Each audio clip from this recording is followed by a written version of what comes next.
Hello friends, welcome to our channel. तो friends, आज के इस वीडियो में हम बात करेंगे हमारी एनटीए यूजीसी नेट पेपर 1 2022 से रिलेटेड जो मॉक टेस्ट सीरीज़ है उसके मॉक टेस्ट 11 के बारे में। जहां पर फ्रेंड्स आज के इस वीडियो में हम डिस्कस करेंगे 12 एमसीक्यूज़ को। तो आप सभी वीडियो का फॉर्मेट जानती हैं, तो हम डायरेक्ट अपने फर्स्ट क्वेश्चन पर चलते हैं, जहाँ पर आज का हमारा पहला क्वेश्चन है, which day is celebrated on 29 अक्टूबर, यानी कि 29 अक्टूबर को कौन सा दिवस मनाया जाता है। फ्रेंड्स, ऑप्शंस आप अपनी स्क्रीन पर देख सकते हैं और इसी वीडियो के नीचे कमेंट करके हमें 10 सेकंड के अंदर करेक्ट आंसर बता सकते हैं, जहां पर फ्रेंड्स ऑप्शंस आपको खुद रीड करने हैं।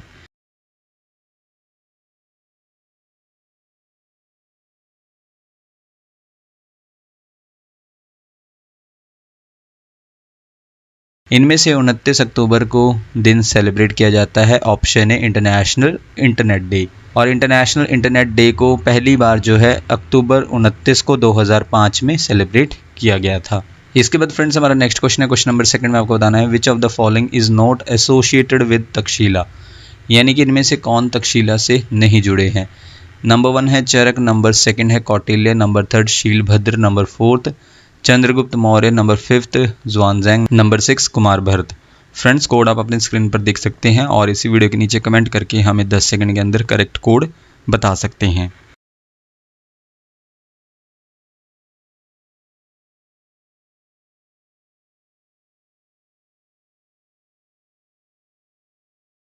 इनमें से करेक्ट कोड है कोड बी। कोड बी के according only third and fifth, जहां पर थर्ड पर हैं शीलभद्र और फिफ्थ पर हैं ज़ुआनज़ैंग, ये दोनों किससे नहीं जुड़े हैं, तक्षशिला यूनिवर्सिटी से। और फ्रेंड्स, और ऑप्शंस के अकॉर्डिंग जो है number 1 Charak, number second Kautilya, number fourth Chandragupta Maurya और नंबर 6 कुमार भरत, ये सभी किससे जुड़े हुए हैं, तक्षशिला से। इसके बाद फ्रेंड्स हमारा नेक्स्ट क्वेश्चन है, क्वेश्चन नंबर थर्ड में आपको बताना है, अर्थशास्त्र के प्रसिद्ध लेखक कौटिल्य ने अपनी उच्च शिक्षा कहाँ प्राप्त की थी, यानी कि where did the Kautilya famous writer of Arthashastra get his higher education.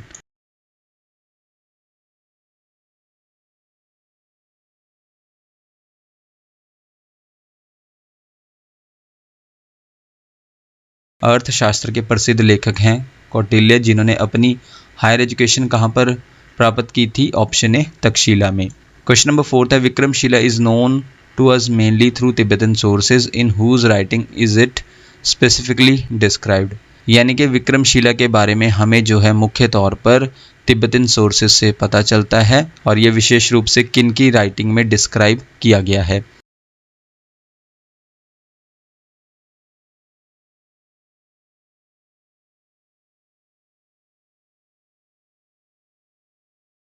ये डिस्क्राइब किया गया है ऑप्शन सी तारनाथ की, और तारनाथ एक तिब्बतन मॉन्क हिस्टोरियन थे 16-17 सेंचुरीज में।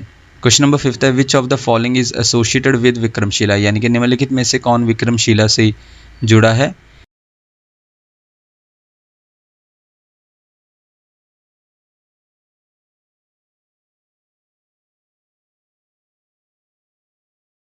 इनमें से विक्रमशिला से जुड़े हैं option C Atish, Dipankar, सृजनन।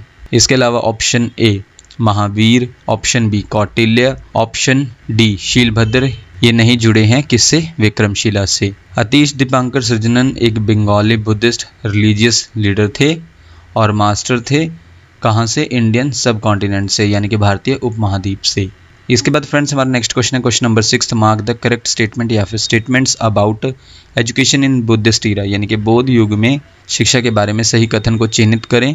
Number 1 statement के अकॉर्डिंग क्या है, the monasteries were the centres of education during the Buddhist period, यानी कि बौद्ध काल में मठ शिक्षा के केंद्र थे। नंबर सेकंड है, besides monasteries there were no other organisations for imparting education, यानी कि मठों के अलावा शिक्षा प्रदान करने के लिए कोई अन्य संगठन नहीं थे। नंबर थर्ड पर है, only the bhikshus could receive religious and other types of education, यानी कि केवल भिक्षु ही धार्मिक और अन्य प्रकार की शिक्षा प्राप्त कर सकते थे। फ्रेंड्स, कोड आप अपनी स्क्रीन पर देख सकते हैं और इसी वीडियो के नीचे कमेंट करके हमें 10 सेकंड के अंदर करेक्ट कोड बता सकते हैं।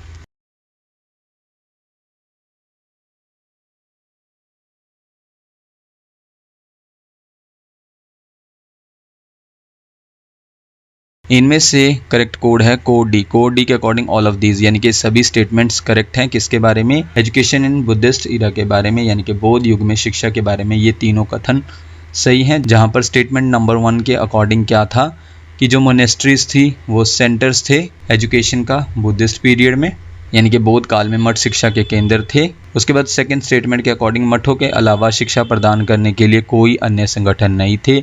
और लास्ट स्टेटमेंट थी नंबर थर्ड स्टेटमेंट कि केवल भिक्षु ही धार्मिक और अन्य प्रकार की शिक्षा प्राप्त कर सकते थे। तो ये तीनों स्टेटमेंट्स करेक्ट हैं। इसके बाद फ्रेंड्स हमारा नेक्स्ट क्वेश्चन है question number 7th। The institution at was reputed for imparting education in logic and jurisprudence, यानी कि तर्क और न्याय शास्त्र में शिक्षा प्रदान करने के लिए डैश संस्थान प्रतिष्ठित था।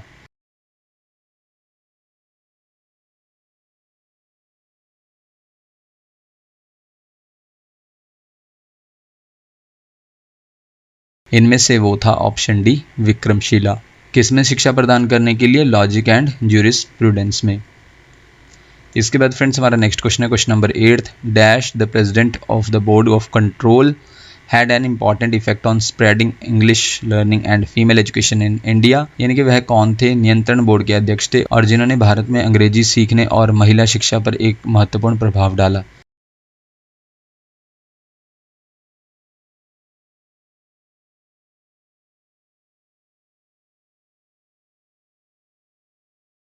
इनमें से वो थे ऑप्शन डी चार्ल्स वुड। इसके बाद फ्रेंड्स हमारा नेक्स्ट क्वेश्चन है क्वेश्चन नंबर 9th।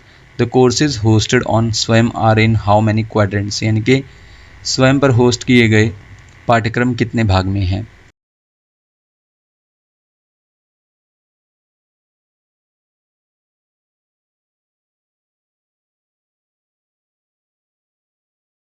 स्वयं पर होस्ट किए गए कोर्सेज जो हैं इनमें से कितने क्वाड्रेंट्स में हैं? Option B 4। और फ्रेंड्स ये कोर्सेज जो होस्ट किए जाते हैं स्वयं पर ये 4 क्वाड्रेंट्स में हैं और वो इस प्रकार से हैं। नंबर 1 है वीडियो लेक्चर, सेकंड है स्पेशली प्रिपेयर्ड रीडिंग मटेरियल है जिसे डाउनलोड किया जा सकता है और प्रिंट किया जा सकता है। नंबर 3 है सेल्फ असेसमेंट टेस्ट हैं, किसके थ्रू? टेस्ट और क्विजेस के थ्रू। और लास्ट में नंबर 4 पर क्वाड्रेंट है एक ऑनलाइन डिस्कशन फॉरम है, मंच है क्लियर करने के लिए डाउट्स को। इसके बाद फ्रेंड्स नेक्स्ट पॉइंट में स्टेप्स लिए गए थे इम्प्रूव करने के लिए लर्निंग एक्सपीरियंस को, किसका यूज़ करके? ऑडियो वीडियो और मल्टीमीडिया और साथ ही साथ टेक्नोलॉजी का यूज़ करके, ताकि लर्निंग एक्सपीरियंस को और ज़्यादा इम्प्रूव किया जा सके। इसके बाद फ्रेंड्स हमारा नेक्स्ट क्वेश्चन है question number 10th। The current Swayam platform is developed by Ministry of Education and NPTEL dash with the help of Google Incorporated and Persistent Systems Limited।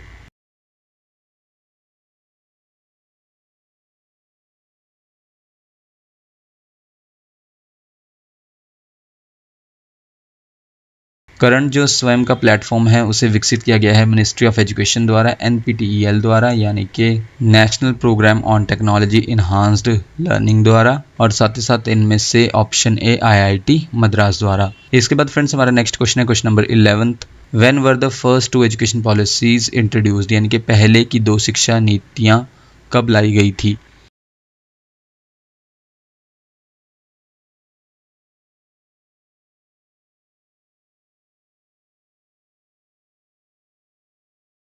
ये लाई गई थी इनमें से ऑप्शन सी 1968 में और 1986 में। तो फ्रेंड्स इस क्वेश्चन को हम थोड़ा डिस्कस कर लेते हैं। सबसे पहले on the basis of recommendation of Kothari commission, यानी कि कोठारी कमीशन की रिकमेंडेशन के आधार पर जो है फर्स्ट नेशनल एजुकेशन पॉलिसी को रिलीज़ किया गया था। कब? 1968 में, जहाँ पर पहली नेशनल पॉलिसी ऑन एजुकेशन को इंट्रोड्यूस किया गया गवर्नमेंट ऑफ इंडिया द्वारा। और किसकी सरकार ने इंट्रोड्यूस किया था? प्राइम मिनिस्टर इंदिरा गांधी की सरकार ने 1968 में। देन उसके बाद दूसरी जो नेशनल पॉलिसी ऑन एजुकेशन थी उसको किसकी सरकार ने इंट्रोड्यूस किया था? प्राइम मिनिस्टर राजीव गांधी की सरकार ने 1986 में। और थर्ड नेशनल एजुकेशन पॉलिसी को प्राइम मिनिस्टर नरेंद्र मोदी की गवर्नमेंट ने 2020 में इंट्रोड्यूस किया। जहाँ पर फ्रेंड्स नेशनल एजुकेशन पॉलिसी 2020 किसे रिप्लेस करेगी? जो 34 साल पुरानी यानी कि 34 ईयर्स जो old national policy on education 1986 है उसको रिप्लेस करेगी नेशनल एजुकेशन पॉलिसी 2020। इसके बाद फ्रेंड्स हमारे पास नेक्स्ट क्वेश्चन में है, अगर हम 1986 की बात करें तो जहाँ पर 1986 में राजीव गांधी की सरकार थी जिन्होंने इंट्रोड्यूस किया था नई एजुकेशन पॉलिसी ऑन एजुकेशन को। और इस नई पॉलिसी को कहा गया था कि इस पॉलिसी में स्पेशल जो है जोर दिया गया है कि रिमूव की जाए डिसपैरिटीज़, यानी कि जो असमानताएं हैं उनको रिमूव किया जाए और इक्वलाइज किया जाए एजुकेशनल अपॉर्चुनिटीज़ को, यानी कि सभी के पास बराबर शैक्षिक मौके हों, स्पेशली जो है इक्वलाइज करना था एजुकेशनल अपॉर्चुनिटी को किन के लिए, इंडियन वुमेन, एसटी यानी कि शेड्यूल्ड ट्राइब्स और एससी यानी कि शेड्यूल्ड कास्ट कम्युनिटीज़ के लिए इक्वलाइज करना था एजुकेशनल अपॉर्चुनिटीज़ को। इसके बाद फ्रेंड्स नेक्स्ट पॉइंट में इस पॉलिसी ने एक्सपेंड किया और बढ़ाया किसे, ओपन यूनिवर्सिटी सिस्टम को, किसके साथ, Indira Gandhi national open university in short IGNOU की शुरुआत करके, जहां पर इग्नू को क्रिएट किया गया था 1985 में। और नेक्स्ट पॉइंट में 1986 की जो एजुकेशन पॉलिसी थी उनके अकॉर्डिंग जो है 6% जीडीपी का ग्रोस डोमेस्टिक प्रोडक्ट का एजुकेशन पर खर्च किया जाना था। इसके बाद 1992 में जहां पर फ्रेंड्स 1986 की जो नेशनल पॉलिसी ऑन एजुकेशन थी उसे मॉडिफाई किया गया, इम्प्रूव किए गए उसमें, कब, 1992 में, और किसके द्वारा, पीवी नरसिम्हा राव गवर्नमेंट द्वारा। देन इसके बाद फ्रेंड्स अगर हम 2020 की बात करें तो जहां पर 2019 में ministry of human resource development, जिसका नाम अब क्या है मिनिस्ट्री ऑफ एजुकेशन, उसने रिलीज़ किया था ड्राफ्ट न्यू एजुकेशन पॉलिसी 2019 में, जहां पर कई जो हैं पब्लिक कंसल्टेशंस हुए, यानी कि कई सार्वजनिक डिस्कशंस हुए, और 29 जुलाई 2020 को कैबिनेट ने अप्रूव्ड कर दिया न्यू नेशनल एजुकेशन पॉलिसी को, जिसका एम क्या था कि कई जो है चेंजेस करने हैं जो पहले से मौजूदा इंडियन एजुकेशन सिस्टम है उसमें।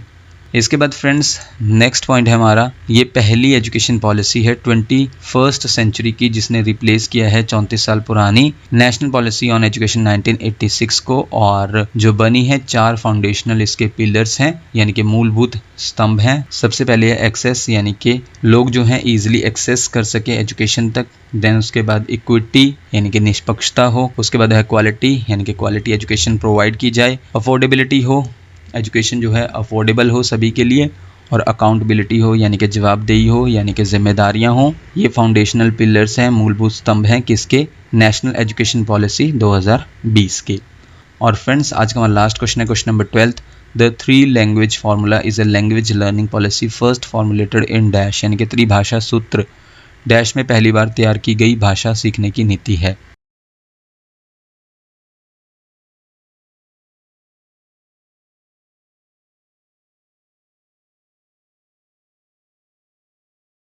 थ्री लैंग्वेज फार्मूला एक लैंग्वेज लर्निंग पॉलिसी है जिसे फर्स्ट इंट्रोड्यूस किया गया था कब, ऑप्शन ए 1968 में। और किसके द्वारा इसे इंट्रोड्यूस किया गया था, मिनिस्ट्री ऑफ एजुकेशन द्वारा कंसल्टेशन के साथ, यानी कि परामर्श किया गया था स्टेट्स के साथ। तो फ्रेंड्स ये थी हमारी आज की वीडियो जिसमें हमने 12 क्वेश्चंस को कवर किया।